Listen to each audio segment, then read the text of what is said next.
tonight we're going to be doing a Halloween special, and I thought I'd do the most tasteful thing possible. So tonight we're going to be reviewing serial killers, 10 being the best or most interesting, and then 1 is like really lame. Alright, so first we're going to look at Jeffrey Dahmer. I desensitized myself to it.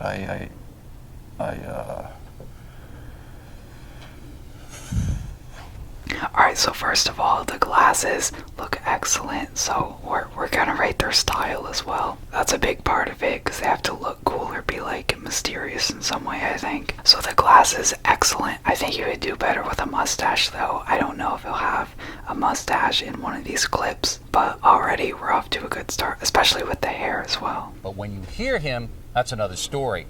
His killing field was Milwaukee, and he got away with murder for more than a decade. But how can any of this happen? I had these obsessive desires and thoughts wanting to control them, to possess them permanently. And that's why you killed them? Right. Not because I was angry with them, not because I hated them, but because I wanted to keep them with me. And as my obsession grew,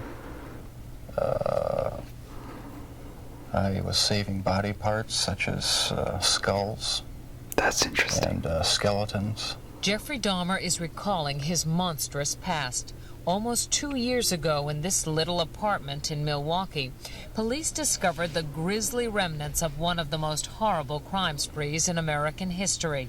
Jeffrey Dahmer, an unassuming chocolate factory worker, would eventually confess that he had seduced, murdered, and dismembered 17 young men. He even ate some of his victims' body parts. That's impressive. He instantly became the center of worldwide media attention, a serial killer unmasked. There were protests and press conferences in Milwaukee as people tried to understand how this could have happened in their midst. How did Jeffrey Dahmer get away with murder after murder for 13 years? I have to give him props for the protests he caused as well, likely against the police or something like that. That's some like Joker stuff. Him at the maximum security prison where he is serving his sentence of 999 years. When you depersonalize another person and view them as just an object for pleasure instead of a living, breathing human being, he's kind of an incel. Seems to make it easier to do things you shouldn't do. Jeffrey Dahmer is intelligent and articulate. That is what makes him so frightening. But if you listen carefully to his words throughout this interview, you realize it is a thin disguise.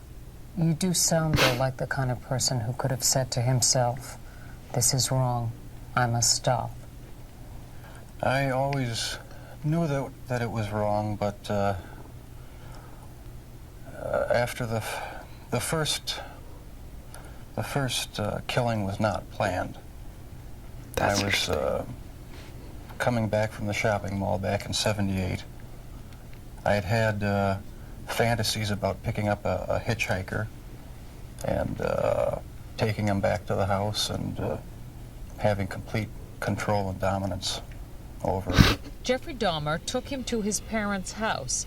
There he strangled him with a barbell. He dismembered the body and hid it in a drain pipe. It was Jeffrey Dahmer who gave those details to the police in his confession. No one had a clue as to what was happening for over a decade. One after another, the relatives of these victims poured out the pain and grief they had suffered at the hands of Jeffrey Dahmer. That's great. This is like a movie. Few crimes in modern American history can compare to the dark secrets that came out of apartment 213 in this quiet Milwaukee neighborhood. Investigators found 7 skulls and 4 heads, one of them in a refrigerator. Oh my god. That's great. In this I like how he keeps still them. more body parts. After 13 years, the murder spree had finally come to an end, but not before at least 17 young men were dead, their bodies mutilated. Some had even been cannibalized to satisfy the killer's twisted sexual urges. After a 2-week trial in January 1992, Jeffrey Dahmer was sentenced to more than 900 years in prison. This defendant will never again see freedom. The crimes of Jeffrey Dahmer made the world cringe. This was definitely 17 old. murders. People don't use that word like that. Cannibalism. Sex with the dead. A man who made his Milwaukee apartment into a violent and erotic death chamber. One thing led to another. It took more and more deviant type behaviors to satisfy Devious legs. my urges. Dahmer even tried to create living sex zombies by injecting acid into their brains. That's interesting. Jeffrey Dude, Dahmer this is a great killer. was as close to raw evil as the world had ever known. Now, I don't have a lot to benchmark this off of, but I'm gonna give him an 8. There are a lot of victims. He does weird stuff with the victims. He has an interesting style, and the protests were pretty cool. And also, the amount of time he was able to do this, from what I've heard, it lasted a decade without getting caught, so that's really impressive. So, yeah, I'm gonna give him an 8. Next up is Ted Bundy. Around 2:45 a.m., a serial killer on the run broke into the Chi Omega sorority house and attacked 4 women. In just 4 years, in the mid-1970s, a sadistic killer kidnapped, raped and murdered at least 30 young women. That's a few impressive. lived to tell of their terrible ordeal. He leaned in. I thought he was going to kiss me. Instead, he said, "Do you know what? I'm going to kill you." Initially convicted That's of cool. only kidnap and assault, it is suspected that Bundy may have raped and Wait, is slaughtered that Bundy? up to 100 young women. He Or looks just good. 12 Before death, he would break bones, he would rip parts of the body off, he would keep parts of the body mutilated after he did it. This is a person who ravaged his But what did he victims, keep them in? intending to Was it a cause pain. freezer? Because He that's was a monster important. because he just enjoyed killing. Well, I think that should be the case for all killers, right? He said, "Ted, why did you kill?"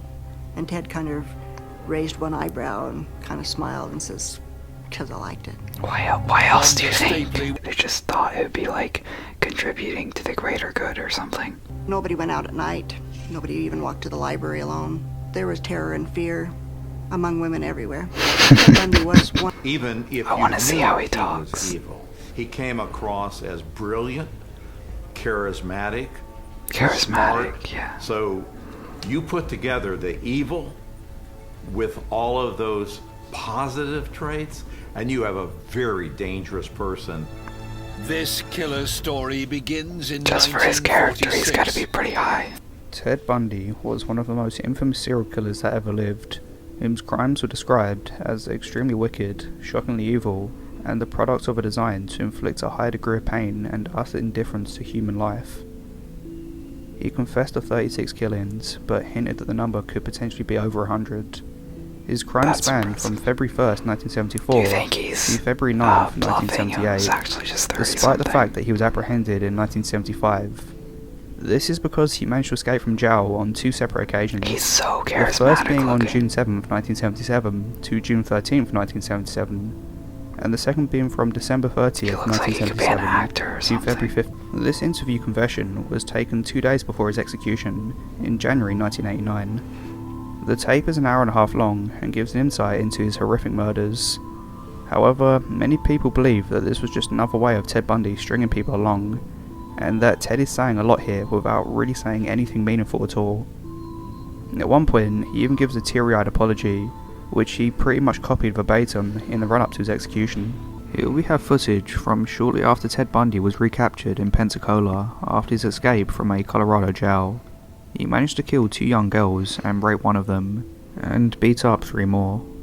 Whilst on the run, Ted would change his appearance drastically to give himself the best chance of not being spotted. That's Once nice. he was recaptured though, he had 21 stolen credit cards on him, and refused to give his real name.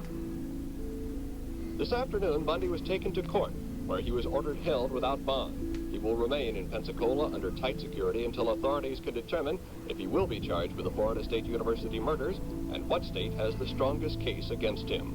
James Hall, CBS News, Mobile. What state has the strongest case? Many believe this to be one of the few clips where you're able to see the real Ted Bundy during one of his courtroom outbursts. At one point, just for a split second, we can clearly see the snap in his personality and the vast change in his demeanour, which is likely the Ted Bundy his victims would have seen. But almost like clockwork, he swishes back and calms himself down. Take a look.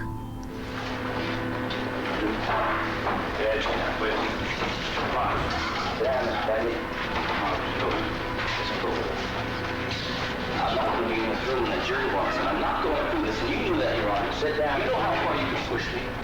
You want to make a circus? You've got a circus, and you'll have all rain on your parade, Jack. You'll see a thunderstorm. This will not be the path that'll draw me into the rain. He's still charismatic. Okay, so for this one, I think they said he only lasted like 4 years, which isn't super great, but it's not terrible. He did have a very high number of victims, and the charisma is very high. So I don't think he was as good as Jeffrey, but he is up there pretty high, so I'll give him a 7. Alright, now let's go on to Ed Kemper. I heard this one was going to be good, so we'll have to see. Well, I'm not an expert. I'm not an authority. I'm someone who has been a murderer for almost 20 years.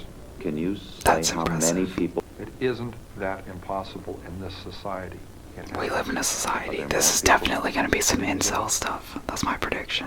Did you like Kemper? I like Kemper. You were able to appear like an ordinary person, non-threatening to... I lived as an ordinary person most of my life, even though I was living in parallel. He has those glasses, and he does have a mustache, which is... That's bonus points if they have a mustache. She opened the door for me. My gun was under the seat. What in the hell am I doing telling you that? Am I a masochist? Am I looking to be tormented further? I'm trying to show you just how awful this got, how commanding these rages got. I was raging inside. There was just incredible energies, positive and negative, depending on a mood. That would trigger one or the other. And outside, I looked troubled at times. Other times I looked moody. Other times perfectly serene. Serene, not that's very a nice word. sane. But again, people weren't even aware of what was happening. In 1972 and 1973, a series of murders shocked Northern California. College girls began to disappear while hitchhiking. 2 of the victims were picked up from the campus of the University of California at Santa Cruz. That's where Ed Kemper's mother was working as an administrative assistant. You were involved in the campus because your mother worked there? Yes. I was also involved in killing co-eds because my mother was associated with college work, college co-eds, women, and had had a very strong and violently outspoken position on men for much of my upbringing. My mother was a sick, angry, hungry, and very sad woman. I hated her, but I wanted to love my mother. And I watched the alcohol increase. I watched her social life drop off. I watched her get bizarre. She had terrible things in her life, earlier life, her upbringing, a failed marriage with my father. I'm a constant reminder of that failure. I hate to distill it down into such, into one-word realities like that. There's a lot that leads into that happening, but that is what happened. They represented not what my mother was, but what she liked, what she coveted, what was important to her, and I was destroying it.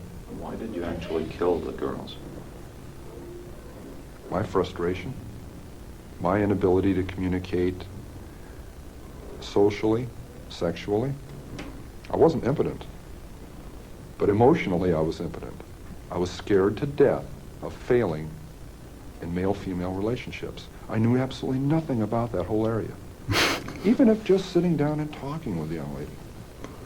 I knew this was going to be some able to really communicate, and ironically enough, that's why I began picking people up. And I'm picking up young women, and I'm going a little bit farther each time. It's a daring kind of a thing. At first, there wasn't a gun. I'm driving along. We go to a vulnerable place where there aren't people watching, where I could act out, and I say, no, I can't. And then a gun is in the car, hidden. And this craving, this awful, raging, eating feeling inside I could feel it consuming my insides. This fantastic passion. It was overwhelming me. It was like drugs. It was like alcohol. A little isn't enough. At first it is. And as you adjust to that psychologically and physically, you take more and more and more. It's the same process. So it finally came down to the thing of, do I dare bring this gun out?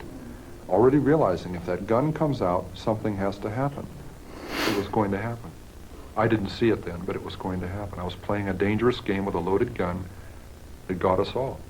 And that first killing in May of '72, when that gun was pulled out, I launched it out. I had it under my leg, out of sight, parallel to my leg in the seat. It was something that had been thought out in fantasy, acted out, felt out, hundreds of times. Hundreds? That's Kemper impressive. drove them at gunpoint to Gotta a give him secluded props area for near a planning. park. He took one of them into the woods, leaving the second girl tied in the car. I just gone through a horrible experience with her roommate, stabbing her. And I was in shock because of that. I couldn't believe that it was that way. And I'm walking back there bewildered. I gotta kill her. I can't let her go. She's gonna tell on me. She sees the blood on my hands. What are you doing? And she pulled back and she gasped. And I think, whoa, I don't want her to know what happened. I said, your friend got smart with me. She'd been getting really smart with me a lot, but I never hit her. I killed her, but I didn't hit her. I said, your friend got smart with me and I hit her. I think I broke her nose. You better come help. She's about to die. Why does she have to know that? I couldn't deal with telling her that. And when I attacked her, she didn't at first realize what was happening. It didn't go through. She had very heavy coveralls on. It knocked her right up into the lid of the car, but it didn't pierce the clothing. So it wasn't that swell a knife anyway. I went out and bought a pawn shop. Wasn't that swell? Huge knife. And I kept on just mindlessly attacking. She falls back into the trunk. I just killed a young woman. I slammed down the lid of the trunk. She isn't dead, she's dying. And I panicked. I thought I just locked the car keys in it because I can't find them in my pocket. No, not the car keys. I'm kicking. Oh no, I don't believe this. I started to run and I tripped over the gun that I'd had in my pants that I had totally forgotten was there. I stopped. I said, stop and think. I collected my wits. Check all your pockets. I picked the gun up. I stuck it back in my pants, now remembering I had one. I checked all my pockets, and there's the keys in the back pocket. I never put them in my back pocket. Everyone makes mistakes. That's interesting. What we have to hope for. The more mistakes they make, the better their chances. I thought I was pretty slick, and went and tripped all over myself. That first 2 murders, the first 24 hours, there were 3 clear times I should have been busted, and I wasn't. Because 3 different individuals or 3 different groups of people got scared and minded their own business and looked the other way. Some of the people who are committing murders, even as we speak, if they're doing it by themselves and they tell no one about it, they could go on undetected until they decided to stop. And the police wouldn't catch them unless we just happened to roll up on them while they were doing it. Even after police warnings against hitchhiking, At the age of 24, he murdered his mother, then called police and confessed to having dismembered college co-eds for 2 years, as well as cannibalizing and raping their headless bodies. When someone abandons himself to being a victim, he's going to have to be one. With an IQ of 136, Kemper is now the prison's best reader of books for the blind. Saying I'd wanted to kill my mother since I was 8 years old, and I'm not proud of that. It started with surrogates at a non-human level. Physical objects, my possessions, other people's, destruction of things that are cared about, and then destruction of things that are living on a lower level, small animals, insects, animals, and then finally people. It started coming to a head again, so I went back down. I ran away back down there. And then a month later, I'm up living with my grandparents in the mountains, and 10 months later, I murdered them. It made it worse to be on top of a mountain. I was literally on top of a mountain when it happened. And I could sense, I sensed everybody in the world just stopping what they were doing, turning around, saw what I did, and are coming to get me. And I knew I was paranoid at that moment. I knew anybody that came up there and gave me a funny look or a fishy eye or quizzical look, I'd have blown their brains out thinking they were coming to get me. And if it had been in a city, I would have been a mass murderer at age 15. I wouldn't have been able to reason my way out of it. I was scared to death, and I was violent. I felt my back hit that wall. I was the rabbit that always ran, that always backed away, always burned his bridges. And suddenly there weren't any more, and my back hit that wall, and I came out screaming and kicking and shooting. He was released to the one person that authorities at the state mental hospital recommended he never see again. I got paroled to my mother. Atascadero decided that I didn't never need to talk to her again at all. Don't give her a Christmas present. Leave her alone. She got her pound of flesh out of you. I wasn't sniveling about my mother to them. I didn't like to hear what they had to say about her. She went through 3 husbands like a hot knife through butter. 4 months after I was out, I was back into the fantasy bag. My first date was an absolute disaster. It wasn't her fault. You know? And I didn't blame her even then. I'm saying it was a terrible tragedy, but boy, she didn't ever talk to me again. It was awful. I was just such a dork, taking her to a John Wayne movie and Denny's. It's terrible. I'd never been on a date. At 16, that was cool, you know? I'd never been on a date, you know? I was locked up since I was 15. But I can't tell her that. Oh, gee, you don't mind me, you know? She kind of got hung up on my looks or whatever. You know, I mean, she's a gorgeous young lady. Pure class, and she saw something there that I guess wasn't there, and boy, she found out quick. These are the ones. Now, would you get in the car with this man? Huh?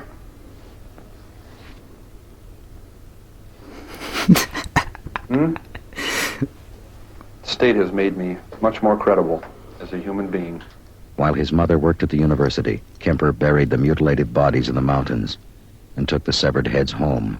Then he slept with their heads for days and finally went looking for more. That's interesting. I was losing a grasp on That's something bonus points right there. It was too violent to keep inside forever. As I'm sitting there with a severed head in my hand, talking to it. That's or amazing. looking at it. And I'm about to go crazy, literally. I'm about to go completely flywheel loose and just fall apart. I say, wow, this is insane. And then I told myself, no, it isn't. You're saying that. And that makes it not insane. I said, I'm sane, and I'm looking at a severed... I said, well, wait a minute. I see old paintings and drawings of Viking heroes talking to severed heads and taking them to parties, old enemies and leather bags.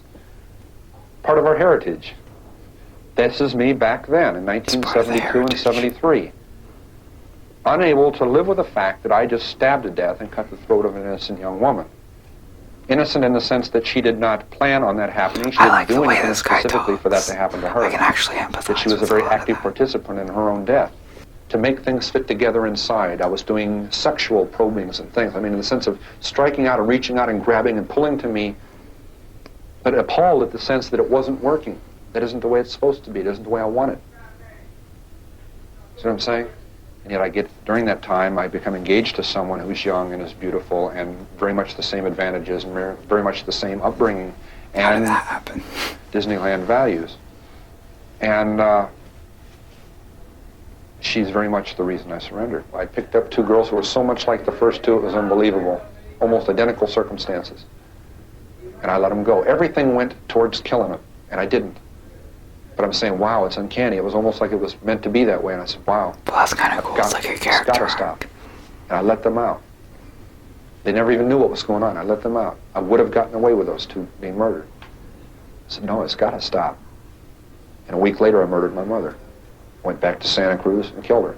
He killed her with a hammer in her sleep, cut off her head and hands, but then put her vocal cords in the garbage disposal and threw darts at her severed head. That's amazing. I like this guy a lot. We have to look up his body count, though. Okay, so only 10 victims, but he did it with style, with class, you know. I don't know how he killed everyone, but the story of his mom was very cool. I feel like on a personal level, he's actually really cool. But since he didn't do it for very long, and his body count was pretty low, I'll have to give him like a 7. I feel like that's generous, but still pretty impressive. Alright, and I've saved the best for last, so now we're gonna do the Zodiac Killer. Now this is probably gonna be a 9 or a 10. I don't know much about it, but I've heard a lot of good things, so we'll see. Welcome to Watch Mojo. Yes, and today we're counting down our picks for the top 10 mysterious Zodiac Killer facts. For this list, we're taking a look at the most interesting or infamous facts about the serial killer who terrorized California in the late 60s and early 70s. Although it's been decades since the Zodiac first captured the attention of the media and the public consciousness, the legacy and horror of what happened all those years ago continues to interest true crime buffs around the world. And if I remember right, he's never been caught, which immediately gives him like a pretty high score. He gets bonus points for a movie about him as well. Number 9. There might have been more victims. Boys go around helping people in the night? When I'm done with them, they don't need much help. Police have gone on record with a total of 7 victims directly linked to the Zodiac Killer, with 2 having survived their encounters. That's not a lot. I bet there's way more. I'd like to That's actually the lowest we've seen so far. This experience. However, letters from the Zodiac stated the true number is 37. Is this true? Well, there are cases with potential ties to the killer's patterns and whereabouts during the 60s, with one couple, Robert Domingos and Linda Edwards, being attacked and killed as early as 1963. Fast forward to the early 70s, and Zodiac's name came up once again as a potential suspect in a series of grisly assaults on hitchhikers in 2 California counties, it's always dubbed hitchhikers. the Santa Rosa Hitchhiker Murders. Number 8. There were early mistakes in the police investigation. The victim's name is Paul Stein. The murder of cabbie Paul Stein was something of an outlier in the Zodiac case, a seemingly random attack where Zodiac took Stein's wallet and keys before mailing a piece of the driver's bloodied shirt to police. What's even more confounding is the immediate aftermath of the murder, where a police APB mistakenly listed the subject as a black man instead of the Caucasian with a crew cut image that's most closely associated with the Zodiac's appearance. Dude, why do all killers look exactly the same? 2 patrolmen actually had a brief encounter with someone matching that latter description while they were on the scene. An exchange that Zodiac later referenced in a letter, mocking the ineffectualness of the police investigation. I look forward to the day. That's cool. The Zodiac case was already complex enough for police, but one aspect that complicated things even further was the killer's habit of sending codes via ciphers, a form of communication that's really deliberately disguised in order to convey a hidden meaning. In August 1969, the Zodiac sent out his first cipher, the 408, which was broken just weeks later. Then in November, he released his crown jewel, the Z340, potentially building on his previous cipher system to make a much harder code to break. Only one of these 4 ciphers was ever fully cracked, and it took an outside source, specifically schoolteacher Donald Hardin and his wife Betty, to do the job. Number 5. The Zodiac murders followed a similar pattern. Man, you really creeped us out. The term modus operandi can be loosely defined as a particular characteristic or established way of performing a task. This was definitely the case when it came to the Zodiac Killer, who tended to target couples who were parked in cars or located in otherwise secluded areas. Zodiac was meticulous and prepared when it came to stalking his victims and catching them by surprise, often creeping up on them with a knife or firing gunshots at point-blank range. Oh my God, he has a gun. Don't move. I want your money and your car key. The Zodiac also wore a black executioner-style hood for his Lake Berryessa attack of Brian Hartnell and Cecilia Shepard, as well as a white bib displaying a 3-inch by 3-inch cross circle insignia as a sort of perverse coat of arms. As terrifying as Zodiac's official rap sheet was, I like that he had a in reality, uniform, he may have been even Everything was deadlier. planned. This guy is Nice. just a killer. Print this cipher on the front page of your paper. 3 separate letters were sent in 1969 to 3 major newspapers in the San Francisco area, each containing 1/3 of a cipher, which Zodiac claimed hid the key to his identity. Less than a week later, another letter was sent to the San Francisco Examiner, opening with the chilling line that has now become the killer's calling card. Dear editor, this is the Zodiac speaking. Hey, take a gander at this coat thing. Okay.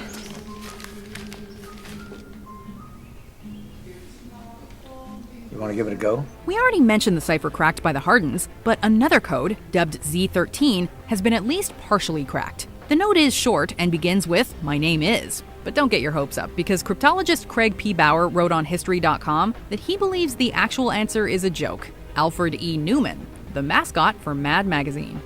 Number 2. The Zodiac taunted authorities. The Zodiac Killer was bold in his communication with both authorities and the press. The SF police could have caught me last night if they had searched the park properly. This wasn't just limited to snail mail, however. An anonymous call was placed via a nearby phone booth to the Vallejo Police Headquarters, claiming responsibility for the gunshots that left Darlene Farron dead and Michael Majot severely injured. They'd encountered the Zodiac while parking at Blue Rock Springs, California. I want to report a double murder. If you go 1 mile east on Columbus Parkway, the public park. There was also a message left on a car door after the Lake Berryessa murders. Zodiac drew his cross-circle calling card, adding to it the morbid details about his knife attack upon Hartnell and Shepard. So for the Zodiac Killer, we have basically the coolest thing is the meticulous planning, and then the fact that he's never been caught, which I guess kind of is one and the same, because obviously if his planning wasn't that good, he would have been caught. So I guess just in general, planning is the whole shtick of the Zodiac Killer, which kind of makes up for the not ridiculously high, but still pretty impressive kill count. And then there are no interviews or anything with him, at least that we know of. I mean, maybe he's just some random person on some random interview for something. So I can't really tell much about his personality, but just based on the planning alone, he's got to get like at least an 8 or a 9. I'll give him an 8.5. So I hope you enjoyed this video. If you want me to rate more serial killers in the future or have another cool video like this, make sure you leave a like on this video and subscribe to the channel, and have a nice night.